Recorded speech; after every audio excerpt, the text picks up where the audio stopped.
Hello friends, ഇന്നത്തെ എപ്പിസോഡിൽ തന്നെ രക്ഷപ്പെടുത്തിയ ഗംഗയോട് മുറിവിൽ പുരട്ടാനുള്ള മരുന്ന് പറഞ്ഞു കൊടുക്കുന്നു. അങ്ങനെ ആ മുറിവിൽ മരുന്ന് പുരട്ടിയതിനു ശേഷം ഗംഗ വേഗം ഗൗരിയുടെ അരികിലേക്ക് എത്തിയതും ഗൗരി പറഞ്ഞു, അതെ, ഇനി ഇവിടെ നിൽക്കണ്ട, നമുക്ക് എത്രയും വേഗം ഈ കാടിന് പുറത്തിറങ്ങണം എന്ന് ഗംഗയോട് ഗൗരി അറിയിച്ചു. പിറ്റേന്ന് ഹോസ്പിറ്റലിലേക്ക് ഗംഗ എത്തുന്നു. മാളുവിന് മരുന്ന് കൊടുത്തുകൊണ്ടിരിക്കുന്ന സമയത്ത് മാളുവിന് മരുന്ന് കൊടുക്കാനായി ഗംഗ ശ്രമിക്കുമ്പോൾ അവിടേക്ക് ഗൗരിയുടെ ആത്മാവ് വന്നെത്തി. മാളു മരുന്ന് കഴിക്കാൻ മടി കാണിക്കുന്നത് കണ്ട് ഗംഗ പറഞ്ഞു, മാളൂട്ടി, നമുക്ക് ഹോസ്പിറ്റലിൽ നിന്ന് പോകണ്ടേ? ഈ മരുന്ന് കഴിച്ചാൽ മാത്രമേ മോളുടെ ഈ അസുഖം വേഗം മാറുകയുള്ളൂ. അതുകൊണ്ട് നമുക്ക് സ്കൂളിൽ പോവുകയും കളിക്കുകയൊക്കെ ചെയ്യണ്ടേ എന്ന് പറഞ്ഞ് മോളെ സമാധാനിപ്പിച്ച് മരുന്ന് കഴിക്കാനായി മാളുവിനെ സമ്മതിപ്പിക്കുന്നു. അങ്ങനെ മരുന്ന് കഴിച്ചതിന് ശേഷം മാളു പറഞ്ഞു, ഇനി മതി, ഞാൻ കിടക്കുക എന്ന് പറഞ്ഞ് മാളു വേഗം ആ ബെഡിലേക്ക് കിടന്നു. വെള്ളം തിരിച്ചു വെക്കാനായി ടേബിളിനരികിലേക്ക് പോകുന്ന സമയത്ത് ഗംഗയെ ഗൗരി വിളിച്ചു. ഗംഗ എന്നുള്ള ഗൗരിയുടെ വിളി കേട്ടതും പെട്ടെന്ന് മാളു അരികിലുണ്ടെന്ന് പോലും ശ്രദ്ധിക്കാതെ ഗംഗ ചേച്ചി എന്ന് വിളിയിട്ടു. ഉടനെ തന്നെ മാളു ചോദിച്ചു, ചേച്ചിയെന്നോ? അതിനിവിടെ ഏതാ ചേച്ചി ഉള്ളത് എന്ന് മാളു അന്വേഷിച്ചതും ഗംഗ പെട്ടെന്ന് പറഞ്ഞു, ഓ ചേച്ചിയെന്നോ? ഞാൻ അങ്ങനെയൊന്നും പറഞ്ഞില്ല. ഞാൻ പെട്ടെന്ന് എനിക്ക് തുമ്മാൻ വന്നതുകൊണ്ട് ഹച്ചി എന്ന് പറഞ്ഞു. അത് ചിലപ്പോൾ ചേച്ചി എന്ന് കേട്ടതായിരിക്കും മാളു എന്ന് പറഞ്ഞു. അങ്ങനെ മാളുവിനെ പറഞ്ഞ് വിശ്വസിപ്പിച്ചപ്പോൾ, ഓ ശരി അങ്ങനെയാണോ എന്ന് ചോദിച്ച് മാളു അങ്ങനെ ഇരിക്കുമ്പോൾ ഗൗരി പറഞ്ഞു, ഗംഗെ, ഇനി എന്നോടൊന്നും സംസാരിക്കണ്ട കേട്ടോ. അത് കേട്ടാ ചിലപ്പോൾ മാളു പറയും ഗംഗയ്ക്ക് വട്ടാണെന്ന്. മാളു പെട്ടെന്ന് ഗംഗ തനിച്ച് ചിരിക്കുന്നത് മാളു ശ്രദ്ധിച്ചു. ഉടനെ തന്നെ മാളുവിനെ കുറിച്ച് ഗൗരി വളരെ വിഷമത്തോടെ പറഞ്ഞു, അന്ന് എൻ്റെ മോളുടെ അരികിൽ ഞാൻ ഉണ്ടായിരുന്നെങ്കിൽ ഇങ്ങനെയൊന്നും എൻ്റെ മോൾക്ക് സംഭവിക്കുമായിരുന്നില്ല. ഗംഗെ, എനിക്ക് എൻ്റെ മോളെ ഒന്ന് തൊടണമെന്നുണ്ട്. ഗംഗ മോളുടെ അരികിലേക്ക് ഒന്ന് ചേർന്നിരിക്കുവോ എന്ന് ചോദിച്ചു. അതിനെന്താ എന്ന രീതിയിൽ ഗംഗ വേഗം മാളുവിൻ്റെ അരികിലേക്ക് ചേർന്ന്, മാളു, മോൾ ഉറങ്ങിക്കോ കേട്ടോ എന്ന് പറഞ്ഞ് മാളുവിനെ ചേർത്ത് പിടിച്ച് ഗംഗ ഉറങ്ങാനായി മാളുവിനെ കെട്ടിപ്പിടിച്ച് അരികിൽ തന്നെ ഇരുന്നു. ആ സമയത്ത് മാളുട്ടി ഉറങ്ങാനായി കിടക്കുമ്പോഴേക്കും ഗൗരിയുടെ ആത്മാവ് ഗംഗയുടെ ദേഹത്തേക്ക് പ്രവേശിച്ചു.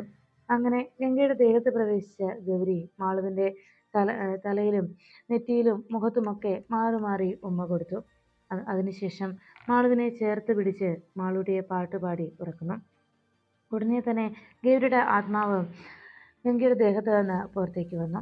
മാളു മയങ്ങിയെന്ന് മനസ്സിലായതോടെ ഗംഗയുടെ ദേഹത്ത് നിന്ന് ഗൗരി പോയെന്ന് തിരിച്ചറിഞ്ഞ ഗംഗ ചേച്ചി എന്ന് വിളിച്ചു. ഉടനെ തന്നെ ഗൗരി ഗംഗയോട് പറഞ്ഞു, ഞാൻ മോള് മയങ്ങുകയല്ലേ, ഇനി മോളെ ശല്യപ്പെടുത്തുന്നില്ല എന്ന് പറഞ്ഞപ്പോൾ ഗംഗ പറഞ്ഞു, ഗൗരീച്ചിയെ അന്ന് മോളെ കാണാതായ നിമിഷം മുതൽ ഞാൻ കുറേ തവണ വിളിച്ചിരുന്നു. എന്നിട്ടും ചേച്ചി എൻ്റെ അരികിലേക്ക് വരാതിരുന്നപ്പോൾ എനിക്ക് മനസ്സിലായി ചേച്ചിക്ക് എന്തോ ആപത്ത് സംഭവിച്ചു എന്ന്.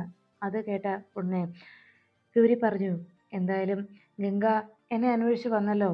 എനിക്ക് ചേച്ചിക്ക് എന്തോ ആപത്ത് സംഭവിച്ചു എന്ന് മനസ്സിലായതുകൊണ്ടാണ് ഞാൻ ഭട്ടതിരിയെ പോയി കണ്ടതും ഭട്ടതിരിയുടെ സഹായത്തോടെ ചേച്ചിക്ക് അരികിൽ എത്താൻ കഴിഞ്ഞതും എന്നറിയിച്ചു. എന്തായാലും ഗംഗ അങ്ങനെ ചെയ്തതുകൊണ്ടാണ്. അല്ലായിരുന്നെങ്കിൽ ഈ അമാവാസി കഴിഞ്ഞാൽ പിന്നെ എനിക്ക് ഒരിക്കലും ഒരു മോചനം ഉണ്ടാകുമായിരുന്നില്ല എന്ന് ഗൗരി വിഷമത്തോടെ പറയുമ്പോൾ, അതിന് ഞാൻ സമ്മതിക്കോ ചേച്ചി എന്ന് ഗംഗ സംസാരിച്ചുകൊണ്ട് നിൽക്കുമ്പോൾ ഉടനെ അവിടേക്ക് മഹി എത്തി. ഗംഗ ഇതാരോടാ സംസാരിക്കുന്നത് എന്ന് ചോദിച്ചുകൊണ്ട് മഹി അരികിലേക്ക് വന്നതും ഗംഗ പറഞ്ഞു, ഞാൻ ശ്രീമഹേശ്വരനോട് എൻ്റെ സങ്കടങ്ങൾ പറയുകയായിരുന്നു മഹിയേട്ടാ. അങ്ങനെ പറഞ്ഞ് ഗംഗ രക്ഷപ്പെട്ടു. ഉടനെ മഹി ഗംഗയ്ക്കായി വാങ്ങിച്ചുകൊണ്ട് വന്ന ആ ഭക്ഷണം കാണിച്ചിട്ട് പറഞ്ഞു, ദാ ഞാൻ ഫുഡ് വാങ്ങിച്ചിട്ടുണ്ട്, ഗംഗ കഴിച്ചു. അപ്പോഴേക്കും ഗംഗ പറഞ്ഞു, മഹിയേട്ടാ നമുക്ക് ഒന്നിച്ച് കഴിക്കാം.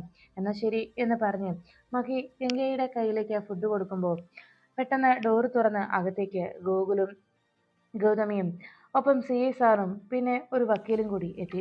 ഇതെന്താ ഈ സമയത്ത് ഇവർ വന്നതെന്ന രീതിയിൽ അതിശയത്തോടെ മഹി നോക്കുന്നു. അപ്പോഴേക്കും കൂടെ വന്ന ആ വക്കീലിനോട് CI സാറ് പറഞ്ഞു, വരൂ. ഉടനെ തന്നെ മഹി, ഇവർക്ക് കോർട്ടിൽ നിന്നുള്ള ഓർഡറുണ്ട്. കുട്ടിയുടെ അവകാശം ഇവർക്ക് നൽകിക്കൊണ്ട് കോർട്ട് ഉത്തരവായിട്ടുണ്ട്. അതുകൊണ്ട് മോളെ ഇവർക്ക് വിട്ടുകൊടുക്കണം എന്ന് CI സാർ ആവശ്യപ്പെട്ടു. ഉടനെ തന്നെ വക്കീല് ആ കോർട്ട് ഉത്തരവ് മഹിക്ക് നേരെ നീട്ടി. ഇതാണ് മോളുടെ മേൽ ഇവർക്കുള്ള അവകാശം അംഗീകരിച്ചുകൊണ്ടുള്ള കോടതിയുടെ ഉത്തരവ് എന്ന് പറഞ്ഞപ്പോൾ ഈ കുഞ്ഞിനെ ഇവർക്ക് വിട്ടുകൊടുക്കാനുള്ള കോടതിയുടെ ഉത്തരവാണിത് എന്ന് പറഞ്ഞ് വക്കീല് ആ ഉത്തരവ് നീട്ടിയതും മഹി പറഞ്ഞു, അങ്ങനെ ഏത് കോടതി ഉത്തരവ് വിധിച്ചാലും ഞാൻ എൻ്റെ മോളെ വിട്ടുതരത്തൊന്നുമില്ല. ഇതിലെന്തൊക്കെയോ പറഞ്ഞ് ഫലിപ്പിച്ച് അതൊക്കെ കോടതിയെ വിശ്വസിപ്പിച്ചിട്ട് എൻ്റെ മോളെ കൊണ്ടുപോകാൻ വന്നിരിക്കുന്നു. ഞാൻ ഒരിക്കലും എൻ്റെ മോളെ തന്നു വിടില്ല. ഇവൾ എൻ്റെ മോളാണ് എന്ന് പറയുമ്പോൾ ഗംഗ പറഞ്ഞു, അതെ ഗംഗ ഇപ്പോ മാളൂട്ടിയാണെങ്കിൽ കഴിഞ്ഞ ദിവസം ആ വീഴ്ചയ്ക്ക് ശേഷം മോളുടെ മനസ്സ് ഇപ്പോഴും പഴയ നിലയിലേക്ക് വന്നിട്ടില്ല. മോൾ ഇപ്പോഴും ആകെ ഭയത്തിലാണ്. അതുകൊണ്ട് ഈ അവസ്ഥയിൽ മോളെ ഇവിടെ നിന്ന് കൊണ്ടുപോയാൽ മോള് കൂടുതൽ പേടിക്കും. എൻ്റെയും മഹിയേട്ടൻ്റെ അരികിൽ നിന്ന് മോളെ കൊണ്ടുപോയാൽ മോള് വല്ലാതെ ഭയപ്പെടും എന്ന് പറഞ്ഞു. ഉടനെ ഗൗതമി പറഞ്ഞു, അത് പറയാൻ നീ ആരാടി? മഹി കുഞ്ഞിനെ കൊണ്ടുപോകരുതെന്ന് പറഞ്ഞാൽ മാളുവിന്റെ അച്ഛൻ എന്ന നിലയ്ക്ക് അത് വേണമെങ്കിൽ ഞങ്ങൾ കേട്ടു തന്നിരിക്കും. പക്ഷെ എവിടുന്നോ വലിഞ്ഞു കയറി വീട്ടുപണിക്ക് വന്ന നീ അങ്ങനെ ഞങ്ങളെ തടയാൻ നോക്കിയാൽ അതൊന്നും ഞങ്ങൾ സമ്മതിച്ചു തരില്ല എന്ന് പറഞ്ഞ് ഗംഗയോട് ഗൗതമി ദേഷ്യപ്പെട്ടു. ഉടനെ തന്നെ ഗൗതമിയോട് ഗോകുൽ പറഞ്ഞു, അമ്മ എന്തിനാ ഇവളോടൊക്കെ സംസാരിക്കാൻ നിൽക്കുന്നത്? അമ്മ മോളെ എടുത്തോണ്ട് വാ, നമുക്ക് പോവാം നമ്മുടെ കുഞ്ഞുമായി എന്ന് പറഞ്ഞപ്പോ മഹി ദേഷ്യപ്പെട്ടു. അതിനുള്ള ചങ്കൂരം നിനക്കൊണ്ടോടാ എന്ന് ചോദിച്ച് മഹി ഗോകുലിന് നേരെ തട്ടിക്കയറി. അപ്പോഴേക്കും മഹിയുടെ ഗോകുലിനെയും തമ്മിൽ അകറ്റി നിർത്താനായി പിടിച്ചു മാറ്റാനായി ഗംഗയും സി സാറും വല്ലാതെ പ്രയാസപ്പെട്ടു. അവസാനം ഒരു വിധത്തിൽ അവരെ തമ്മിൽ പിടിച്ചു മാറ്റി നിർത്തി കഴിയുമ്പോഴേക്കും സി സാർ പറഞ്ഞു, മഹി ഇത് കോടതിയുടെ ഉത്തരവാണ്. കോടതിയുടെ ഉത്തരവ് ലംഘിച്ചാൽ അത് കോടതി അലക്ഷ്യത്തിന് മഹി ജയിലിൽ കിടക്കേണ്ടി വരും. അങ്ങനെ ഒരു അവസ്ഥ മഹി ഉണ്ടാക്കാനാണോ ശ്രമിക്കുന്നത് എന്ന് ചോദിച്ചു. ഉടനെ തന്നെ മഹി ഒന്നും മിണ്ടാതെ നിൽക്കുമ്പോൾ വേഗം ഗംഗ ഗൗതമിയുടെ അരികിലേക്ക് ചെന്നു. ഞാൻ നിങ്ങളുടെ കാല് പിടിക്കാം, മോളെ ഞങ്ങൾ അരികിൽ നിന്ന് കൊണ്ടുപോകല്ലേ എന്ന് പറഞ്ഞു ഗൗതമിയുടെ കാല് പിടിച്ചതും മാറി നിൽക്കടി അങ്ങോട്ട് എന്ന് പറഞ്ഞ് ഗംഗയെ തള്ളിയിടുന്നു. ഇതൊക്കെ കണ്ട് ഗൗരി ആകെ സങ്കടത്തിലായി. ഈ അവസ്ഥയിൽ ഞാൻ ഇടപെട്ടാൽ കോടതിയും പോലീസും ഒക്കെ ഇതിൽ ഇടപെട്ട സ്ഥിതിക്ക് ഞാൻ കൂടി ഇതിൽ ഇടപെട്ടാൽ അത് കൂടുതൽ പ്രശ്നമാകും. മഹിയേട്ടനെ ചിലപ്പോൾ കോടതി ഒരിക്കൽ പോലും മോളെ വിട്ടുകൊടുക്കാൻ തയ്യാറാകാത്ത അവസ്ഥയിലേക്ക് കാര്യങ്ങൾ എത്തും എന്ന് പറഞ്ഞു. എന്ന് ചിന്തിച്ചുകൊണ്ട് ഗൗരി അങ്ങനെ നിൽക്കുമ്പോൾ പെട്ടെന്ന് ബെഡിൽ കിടന്ന മാളു ബഹളം കേട്ട് ഞെട്ടി ഉണർന്നു. ഭയത്തോടെ അച്ഛ എന്ന് വിളിക്കുമ്പോൾ വേഗം ഗൗതമി ബെഡിൽ കിടന്ന മാളുവിനെ ബലമായി പിടിച്ചെടുത്തു. അങ്ങനെ തോളിലിരുത്തി ഗൗതമി മോളുമായി പോകാൻ തുടങ്ങുമ്പോഴേക്കും മാളുവിനെ കൊണ്ടുപോകാതിരിക്കാനായി മഹിയും ഗംഗയും ആവുന്നത്ര ശ്രമിച്ചു. അവരുടെ പിടിയിൽ നിന്ന് ബലമായി പിടിച്ചെടുത്തുകൊണ്ട് മാളുവിനെയും കൂട്ടി അവിടുന്ന് ഗോകുലും ഗൗതമിയും പോകുന്നു. ഈ സമയത്ത് ആകെ തകർന്ന മനസ്സുമായി ഗംഗയും അരികിൽ മഹിയും നിന്നു. അപ്പോഴേക്കും മഹിയോട് ഗംഗ പറഞ്ഞു, മഹിയേട്ടാ നമ്മുടെ മാളു അവള് നമ്മളെ കാണാതെ എങ്ങനെ അവിടെ കഴിയും? മഹിയേട്ടാ നമ്മുടെ മോളെ എങ്ങനെയും തിരിച്ചു കൊണ്ടുവരണം മഹിയേട്ടാ എന്ന് പറയുമ്പോൾ മഹി ഗംഗയെ സമാധാനിപ്പിച്ച് ചേർത്ത് പിടിക്കണം. ഈ സമയത്ത് ഗൗരിയും ആകെ സങ്കടത്തിലായി. മോളെ അമ്മയും ഗോകുലേട്ടനും കൂടെ കൊണ്ടുപോയാൽ എങ്ങനെയാവും എന്നാലോചിച്ച് ആകെ സങ്കടത്തോടെ ഗൗരി ഇരിക്കുമ്പോൾ മാളുവിനെ ബലമായി കൊണ്ടുവന്ന ഗൗതമിയും ഗോകുലും വീട്ടിലേക്ക് വന്നു കയറുന്ന സമയത്ത് മാളു ആകെ ബഹളം വെച്ചു. എനിക്ക് പോണം, എന്നെ എൻ്റെ വീട്ടിൽ കൊണ്ടുപോയി വിട്, എനിക്ക് എൻ്റെ വീട്ടിൽ പോണം എന്ന് പറഞ്ഞ് വീണ്ടും മാളു ശബ്ദമുണ്ടാക്കി. ഉടനെ തന്നെ ഗൂഗിൾ പറഞ്ഞു, മോളെ ഇനി മുതൽ ഇതാ നിന്റെ വീട് എന്ന് പറഞ്ഞതും മാളു പറഞ്ഞു, അല്ല ഇതെന്റെ വീടല്ല, എനിക്ക് എൻ്റെ ഗംഗയുടെയും അച്ഛൻ്റെ അരികിലേക്ക് പോകണം എന്ന് പറഞ്ഞു. ഉടനെ ഗൗതമി പറഞ്ഞു, മോളെ ഇതാ മോളുടെ വീട്, മോള് മനസ്സിലാക്ക, അമ്മമ്മ പറയുന്ന കേൾക്ക്. അച്ഛൻ മോളോട് കാണിക്കുന്ന സ്നേഹമൊന്നും അത് ശരിക്കുള്ളതൊന്നും അല്ല. പിന്നെ ഗംഗയ്ക്ക് ഒരു കുഞ്ഞുണ്ടായി കഴിഞ്ഞാൽ മോളോട് ഈ സ്നേഹമൊന്നും ഉണ്ടാവില്ല. മോളോടുള്ള സ്നേഹം കൊണ്ടാണ് ഗംഗയെ വിവാഹം കഴിച്ചെന്നൊക്കെ അവർ വെറുതെ പറയുന്നതാണ്. ഇല്ലെങ്കിൽ മോളെ ഇഷ്ടമായിരുന്നെങ്കിൽ ആ ഗംഗയെ അച്ഛൻ വിവാഹം കഴിക്കില്ലായിരുന്നല്ലോ എന്നൊക്കെ അവർ പറഞ്ഞു. അത് കേട്ടതും മാളു പറഞ്ഞു, ഇല്ല, അവർക്ക് രണ്ടുപേർക്കും എന്നെ ഒത്തിരി ഇഷ്ടമാണ്. ഞാൻ പറഞ്ഞിട്ടാ എൻ്റെ അച്ഛൻ ഗംഗയെ വിവാഹം കഴിച്ചത്, എനിക്ക് വേണ്ടിയാ എൻ്റെ അച്ഛൻ ഗംഗയെ വിവാഹം കഴിച്ചത് എന്ന് പറഞ്ഞു മാളു വീണ്ടും ബഹളം ഉണ്ടാക്കി. അപ്പോഴേക്കും മാളു വീണ്ടും അത് തന്നെ തുടരുന്നത് കണ്ട് ഗോകുൽ പറഞ്ഞു, അമ്മേ ഇനിയൊന്നും പറഞ്ഞിട്ട് കാര്യമില്ല, ഇവളെ റൂമിൽ കൊണ്ടുപോയി ആക്ക് എന്ന് ഗോകുൽ അറിയിച്ചു. അപ്പോഴേക്കും ഗൗതമി പറഞ്ഞു, എത്ര പറഞ്ഞാലും കുഞ്ഞിന് മനസ്സിലാകില്ലെങ്കിൽ എന്താ ചെയ്യുക എന്ന് പറഞ്ഞുകൊണ്ട് മാളുവിനെ എടുത്തുകൊണ്ട് നേരെ റൂമിലേക്ക് പോകുന്നു. ഈ സമയത്ത് തിരിച്ച് കൈലാസത്തിലെത്തിയ ഗംഗ മാളുവിന്റെ റൂമിലിരുന്ന് ആകെ വിഷമത്തോടെ മാളു തൻ്റെ അരികിലേക്ക് വന്ന നിമിഷങ്ങളെല്ലാം ഓർമ്മിക്കുന്നു. ആ വീട്ടിലേക്ക് വന്നപ്പോൾ തന്നോട് മാളു എങ്ങനെയാണ് പെരുമാറിയതെന്നും അതിനുശേഷം മാളു തന്നോട് കാണിച്ച സ്നേഹവുമൊക്കെ ഗംഗ ഓർത്ത് സങ്കടപ്പെട്ടു. മാളു ഓരോ തവണയും തന്നെ ചേർത്ത് പിടിച്ച് തനിക്ക് ഒരു മകളുടെ സ്നേഹം നൽകിയതും തൻ്റെ ചൂടുപറ്റി ആ ബെഡിൽ കിടന്നുറങ്ങിയതുമൊക്കെ ഓർത്ത് ഗംഗ അതെല്ലാം ഓർത്താകെ വിഷമത്തോടെ നിൽക്കുമ്പോൾ ബലമായി ഹോസ്പിറ്റലിൽ നിന്ന് തൻ്റെ കയ്യിൽ നിന്ന് മാളുവിൻ്റെ കൈ വിടുവിച്ചുകൊണ്ട് ഗൗതമി ബലമായി പിടിച്ചെടുത്തുകൊണ്ട് പോയ മോളെക്കുറിച്ച് ഓർത്ത് സങ്കടത്തോടെ അങ്ങനെ കരഞ്ഞുകൊണ്ടിരിക്കുമ്പോൾ അവിടെ ഗൗരിയുടെ ആത്മാവെത്തുന്നു. ഗൗരി ഗംഗെ എന്ന് വിളിച്ചതും ഗൗരീച്ചി ഗൗരീച്ചി മാളുവിനെ കണ്ടോ? മാളു മാളു ഇപ്പൊ എങ്ങനെയാ? എനിക്ക് മാളുവിനെ കാണാഞ്ഞിട്ട് വല്ലാത്ത സങ്കടം തോന്നുകയാണ്. എനിക്ക് മാളുവിന്റെ അരികിലൊന്ന് പോകണം. മാളുവിനെ ഒന്ന് ദൂരെ നിന്നെങ്കിലും ഒന്ന് കാണാൻ കഴിഞ്ഞിരുന്നെങ്കിൽ എന്നൊക്കെ ഗംഗ ഗൗരിയോട് പറയുന്നു. ഗൗരി പറഞ്ഞു, എനിക്കറിയാം, ഗോകുലേട്ടനും അമ്മയും അങ്ങനെയൊന്നും ചെയ്യാൻ പാടില്ലായിരുന്നു. പക്ഷേ ഇപ്പോഴത്തെ അവസ്ഥയിൽ കോടതിയുടെ ഉത്തരവൊക്കെ വന്ന സ്ഥിതിക്ക് ഇനി എന്താ ചെയ്യുക? എങ്ങനെയും കോടതിയിൽ മാളുവിന് മഹിയേട്ടന്റെയും ഗംഗയുടെയും ഒപ്പം നിൽക്കുന്നതാണ് മാളുവിന് ഇഷ്ടമെന്നുള്ളത് ഇനി സ്ഥാപിച്ചെടുക്കാതെ വേറൊന്നും ചെയ്യാൻ കഴിയില്ലെന്നാ എനിക്ക് തോന്നുന്നത്.